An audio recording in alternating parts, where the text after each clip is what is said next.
Di saat ketika kita ditimpa dengan sesuatu ujian itu, mulakan dengan ucapan. Hasil daripada ucapan itu akan masuk ke dalam hati untuk mengiktiraf setiap ucapan tersebut. Seperti mana yang saya sebutkan tadi di dalam surah Al-Baqarah pada juzuk yang kedua itu, Allah mengatakan orang yang ditimpa dengan musibah, apa yang dilakukan oleh mereka?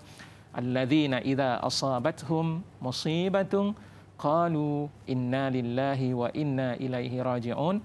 Iaitulah orang-orang yang apabila mereka ditimpa dengan sesuatu musibah, lantas mereka berkata, sesungguhnya kita ini adalah milik Allah dan kita akan dikembalikan semula kepada Allah Subhanahu wa taala.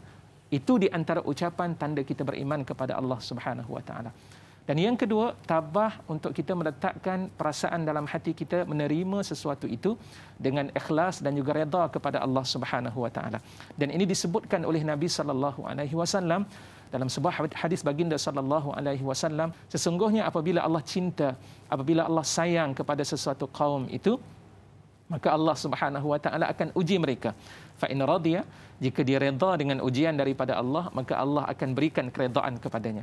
Tapi kalau sekiranya dia tidak suka, mengungkit, bercakap dengan perkataan yang tidak baik, menyesal dan sebagainya, maka pada saat ketika itu tanda-tanda yang tidak redha itu juga membuktikan Allah tidak akan meredai ke atas mereka. Orang yang beriman, dia redha sebab dia yakin bahawa setiap rezeki itu bukan datangnya daripada manusia. Setiap musibah itu bukan datang daripada manusia, tapi datangnya daripada Allah Subhanahu wa taala, hasil daripada perbuatan yang mungkin juga berlaku daripada diri kita. Ada kalanya ujian seumpama ini sebenarnya untuk Allah meningkatkan darjat dan kedudukan kita. Betul. Maka apa yang perlu kita lakukan? Pertama juga saat ketika kita melakukan, ingatkan dan fikirkan semula ada kemungkinan besar dosa-dosa yang selama ini telah pun kita lakukan. Allah ingatkan kita agar kita bertaubat kepada Allah Subhanahu wa taala.